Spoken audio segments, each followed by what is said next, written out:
جن دوستوں نے احباب نے ابھی تک ہمارے چینل کو سبسکرائب نہیں کیا وہ سبسکرائب ضرور کر لیں اور ساتھ بیل آئیکن کے بٹن کو دبائیں تاکہ آنے والی ویڈیو کا نوٹیفیکیشن بآسانی آپ تک پہنچ سکے۔ شکریہ۔ بزرگان محترم، معزز حاضرین و محترم خواتین، آج ماہ ذی قعدہ ہمارے سروں پر سایہ فگن۔ ماہ ذی قعدہ اور ذی الحجہ وہ مبارک مہینے ہیں جن میں اللہ ان دنوں میں اپنے آپ کو، اپنی ذات کو یاد کرنے والوں کو خصوصی انعام دیتے ہیں۔ مسلمانوں کی دو حیثیتیں ہیں، ایک اسلامی حیثیت اور ایک ابراہیمی حیثیت۔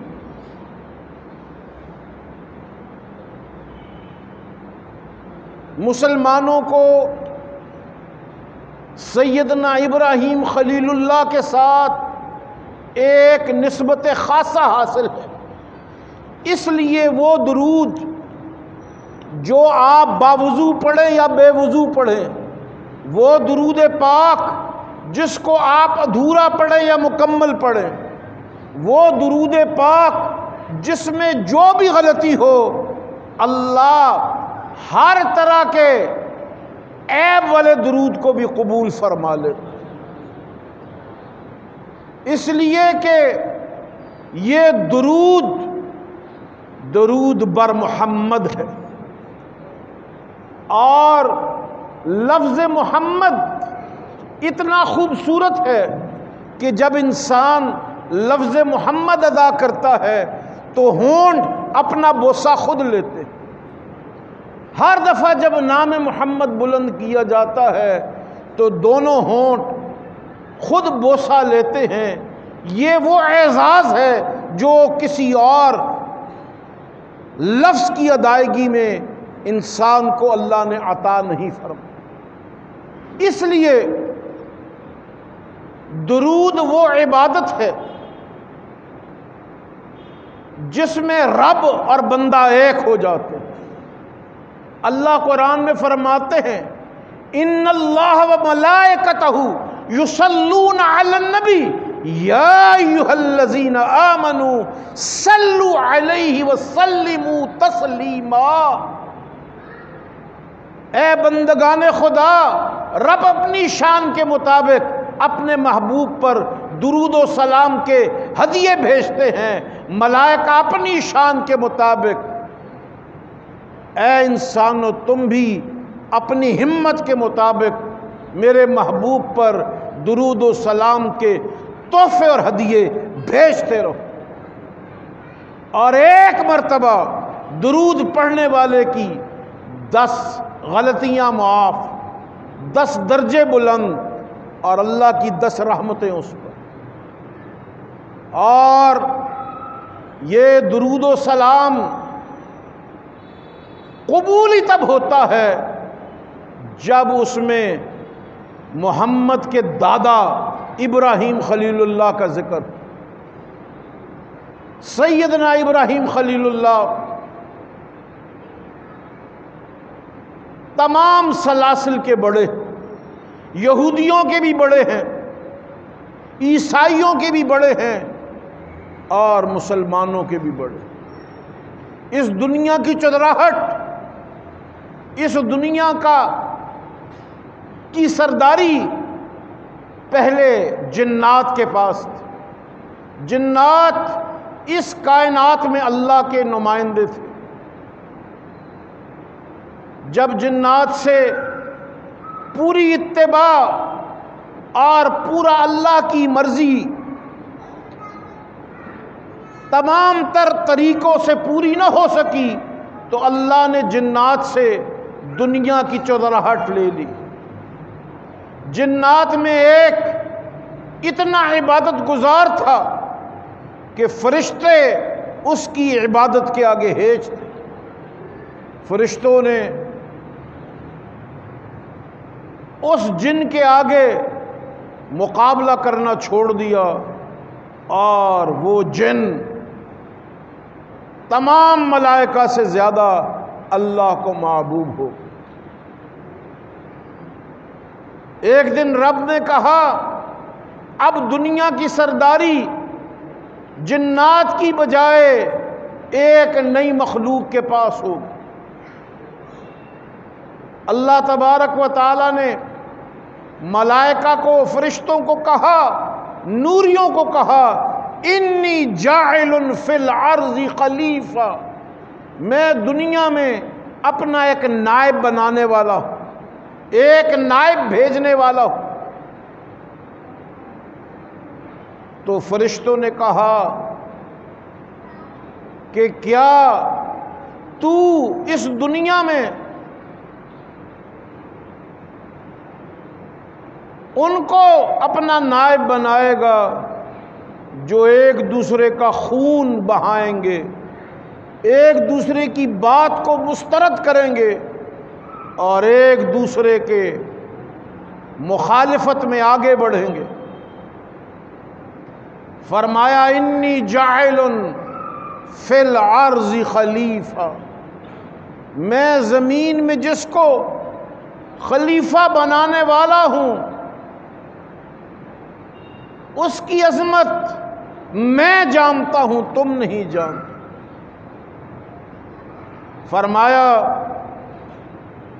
کہ زمین میں خلیفہ جس کو میں بنانے جا رہا ہوں،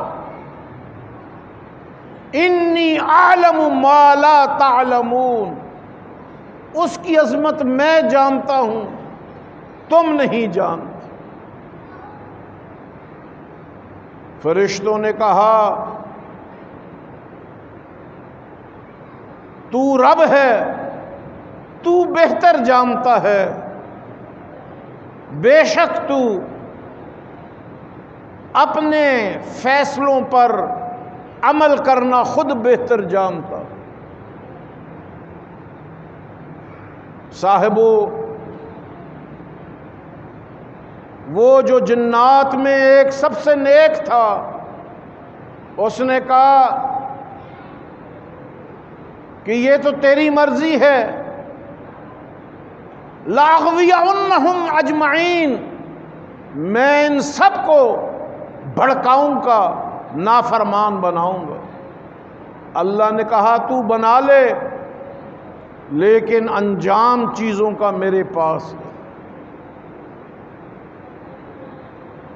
رفقائے محترم،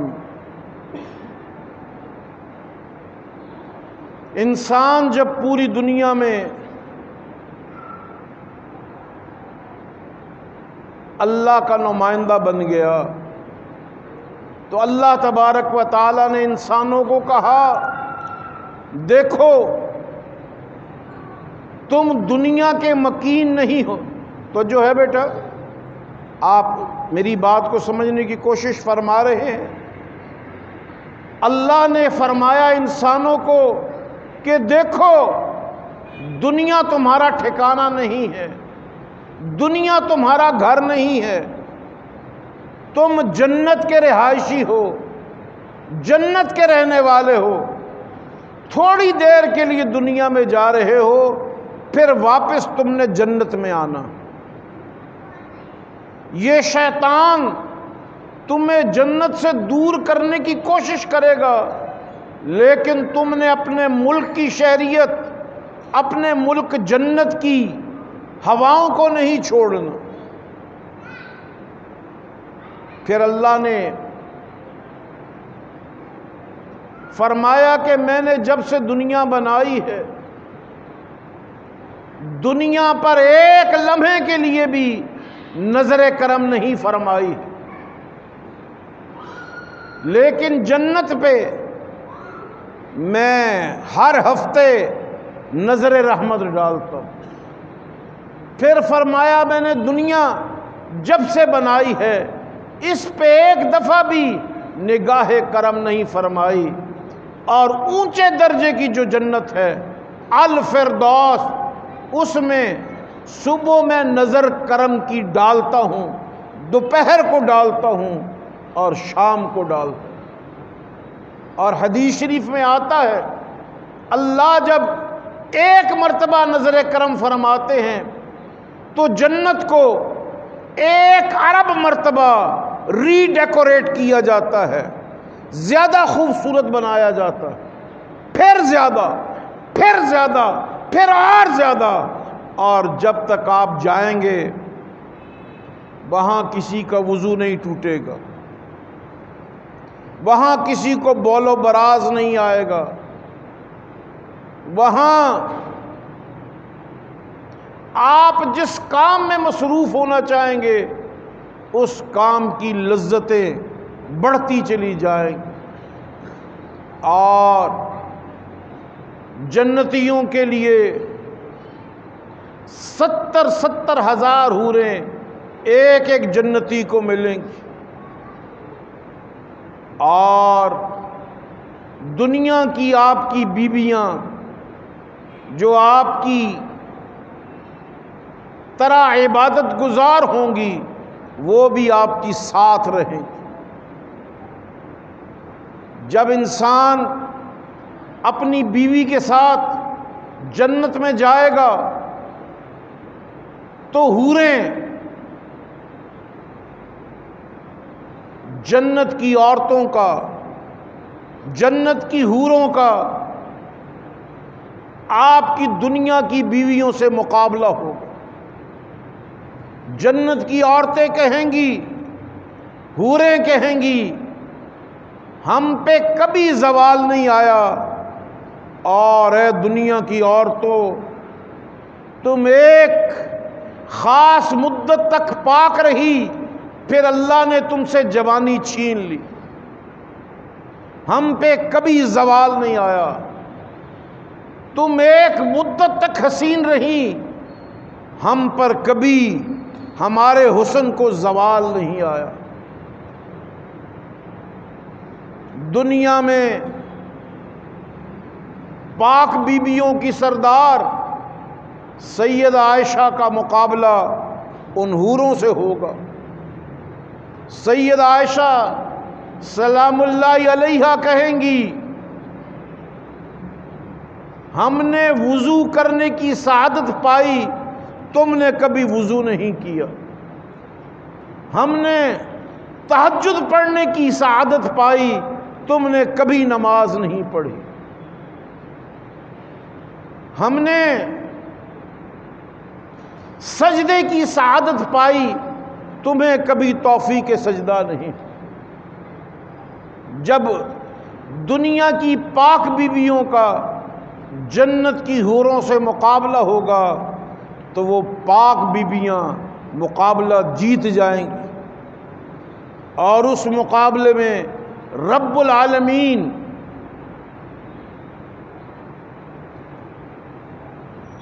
انعامات تقسیم جب فرمائیں گے تو حوریں مرد کو اپنی طرف قائل کریں گی، اور جنتی مرد اپنی دنیا کی بیویوں کی طرف قائل ہوگا اور کہے گا اس عورت نے میرا وہاں ساتھ نہیں چھوڑا، یہاں میں اس کا ساتھ نہیں چھوڑا۔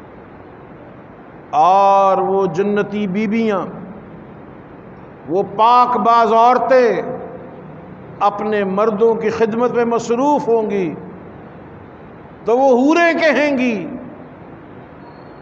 تم تو اس سے فیضیاب ہوتی رہی ہو، اب ہمیں خدمت کا موقع دو۔ اور وہ جنت کی عورتیں، وہ پاک باز مسلمان بیویاں اپنے شوہروں کے ساتھ بلند تختوں پہ بیٹھ جائیں گی، اور حوریں ان کی بھی خدمت کریں گی اور ان کی بھی خدمت۔ صاحبو، یہ درود و سلام وہ عظمت ہے جس کی برکت اللہ نے سیدنا ابراہیم خلیل اللہ کو دی۔ جب دنیا بن گئی تو یہودیوں نے، اسرائیلیوں نے اللہ کی نافرمانیاں کی، وَيَقْتَلُونَ النَّبِيِّينَ بِغَيْرِ الْحَقِّ، کہا کہ ہم زیادہ نیک ہیں اور ہمارے نبی کم نیک ہیں، اس لیے کہ نبی کی زندگی بیلنسڈ ہوتی ہے، نبی مذاق بھی کرتا ہے، نبی بیویوں کے ساتھ بھی جاتا ہے، نبی رات کو سوتا بھی ہے، نبی دنیا کے کاروبار میں بھی شریک ہوتا ہے۔ اور یہودی کہتے تھے نبی کا کیا کام کہ وہ مذاق کرے، وہ ٹھٹھا کرے، وہ ہنسی کرے اور اپنی بیویوں اور گھر والوں سے خوش رہے۔ اس جرم میں بہت سے بنی اسرائیلیوں نے، بہت سے یہودیوں نے 12 سے 13 ہزار نبیوں کو قتل کر دیا۔ اس جرم کے نتیجے میں اللہ پاک نے بنو اسرائیل سے دنیا کی قیادت اور امامت چھین لی اور عیسائیوں کو دنیا کی قیادت دے دی۔ لیکن عیسائیوں میں بھی لوگ جو آرتھوڈاکس تھے، جو پرانے زمانے کے یہودیوں کے خیالات والے لوگ تھے، ان آرتھوڈاکس نے عبادت کو اپنا شعار بنا لیا اور دنیا کے طریقوں کو چھوڑ دیا۔ جب انہوں نے عبادت کو شعار بنا لیا اور دنیا داری چھوڑ دی تو اللہ نے ان سے بھی قیادت لے لی اور قیادت مسلمانان عالم کو دے دی۔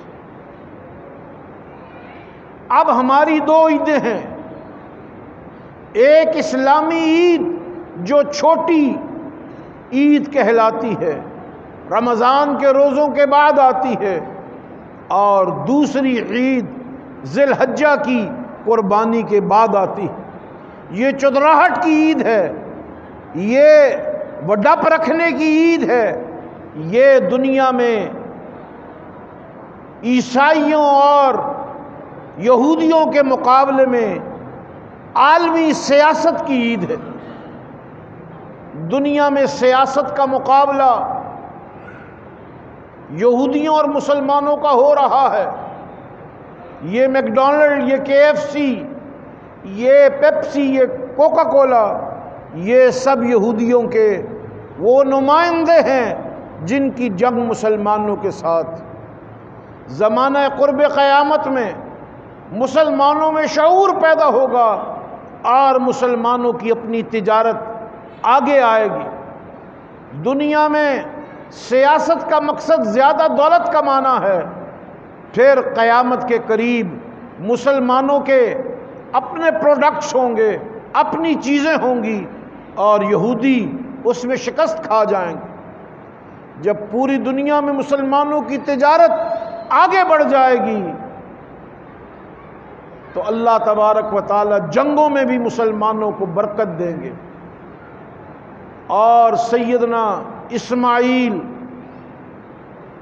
کی اولاد حضرت عیسیٰ علیہ السلام کی قیادت میں آگے بڑھے گی اور مسلمان آگے بڑھیں گے، اور حضرت عیسیٰ علیہ السلام کے دنیا سے دوبارہ پردہ فرما جانے کے بعد آگے بڑھے گی اور امام مہدی کی قیادت میں مسلمان آگے آئیں گے، اور یہودیوں کا نمائندہ ایک آنکھ والا جو اپنے آپ کو خدا کہے گا، مسلمان اس کو ذبح کر دیں گے اور پوری دنیا میں اسلام کا غلبہ ہوگا۔ پھر دھیرے دھیرے مسلمان پھر سے گناہ گار ہو جائیں گے اور ذکر چھوڑ دیں گے۔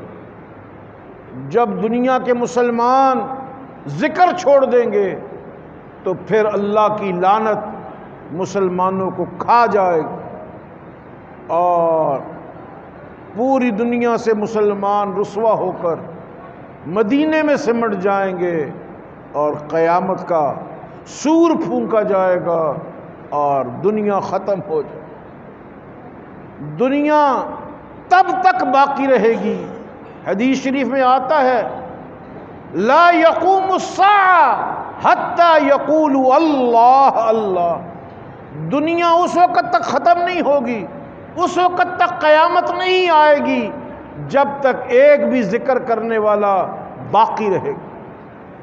بس جب آخری ذکر کرنے والا دنیا سے چلا جائے گا، اللہ اسرافیل علیہ السلام کو حکم دیں گے، آخری ذاکر بھی ختم ہو گیا، اب تو سور قیامت پھونک دے۔ چنانچہ وہ قیامت کا سور پھونکیں گے اور پوری دنیا کی بلڈنگز ٹوٹ جائیں گی سوائے مساجد اللہ، مسجدیں باقی رہیں گی اور تیزی سے آگے بڑھیں گی اور خانہ کعبہ کا حصہ بن جائے گی۔ جب مسجد خانہ کعبہ کا حصہ بن جائیں گی، پوری دنیا تباہ ہو جائے گی۔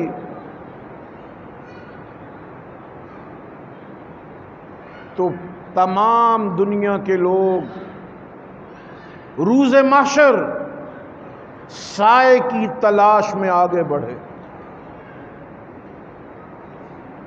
یوم لا ظل الا ظل عرشہ، اس دن کسی چیز کا سایہ نہیں ہوگا سوائے اللہ کے عرش کے سائے۔ اس اللہ کے عرش کے سائے کے نیچے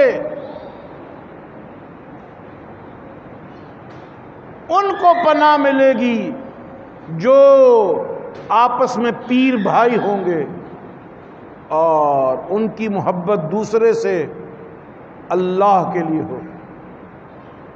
پیر بھائیوں کو ایک دوسرے سے اللہ کے لیے چاہت رکھنے والوں کو اس عرش الہی کے سائے میں پناہ ملے گی۔ دوسرے نمبر پر جو اللہ کی رضا کے لیے ذکر کرتے تھے ان کو اس عرش کے سائے میں پناہ ملے گی،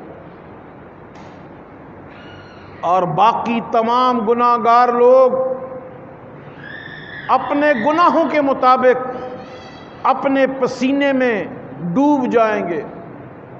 جو زانی ہوگا اس کا پسینہ سب سے زیادہ بدبودار ہوگا، جو نماز چھوڑنے والا ہوگا اس کا پسینہ اس کے بعد خطرناک بدبودار ہوگا، اور جو جھوٹ بولنے والا ہے اس کا پسینہ اس کے بعد سب سے زیادہ رشتے ہوئے زخم والی پیپ سے زیادہ بدبودار ہوگا، اور ہر آدمی اپنے گناہ کے مطابق اپنے پسینے میں ڈوب جائے گا۔ کسی کا پسینہ گھٹنے تک، کسی کا کمر تک، کسی کا ناف تک، کسی کا سینے تک، کسی کا کانوں تک، اور کسی کا سر کے اوپر سے گزر جائے۔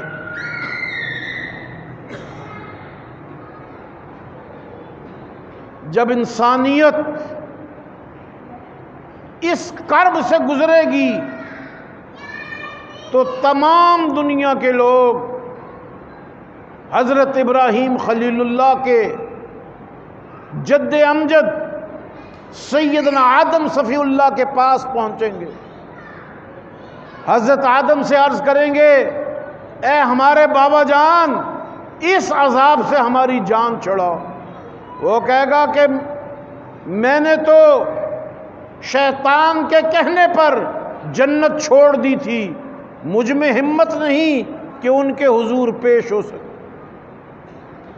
پھر لوگ ابراہیم خلیل اللہ کے پاس جائیں گے، وہ بھی جواب دیں گے، تمام انبیاء کرام علیہ السلام کے پاس جائیں گے، سیدنا عیسیٰ روح اللہ کی خدمت میں حاضر ہوں گے، وہ کہیں گے میرا بس نہیں چلتا، محمد کے پاس جاؤ۔ جب پوری دنیا نبی کریم علیہ السلام کی خدمت میں حاضر ہوگی، حضور علیہ السلام ایک دم سجدے میں گر جائیں گے، اور اللہ حضور علیہ السلام کو جب دیکھیں گے 70 ارب سال کے مطابق اس سے زیادہ وقت ہوگا کہ نبی علیہ السلام سجدے میں پڑے رہے۔ پھر اللہ پاک اپنی نظر کرم فرمائیں گے اور فرمائیں گے، ارفع راسک یا محمد، اے میرے محبوب اپنا سر اٹھا۔ حضور علیہ السلام عرض کریں گے کہ میں اس قابل نہیں، میری امت پہ رحم فرمائیے۔ اللہ پاک فرمائیں گے تو سر اٹھا۔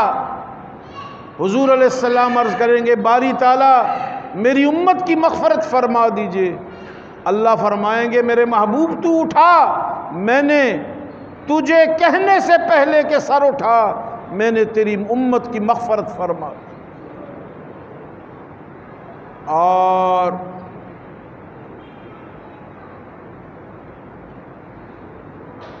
جنت میں داخلے کے لیے نبی کریم علیہ السلام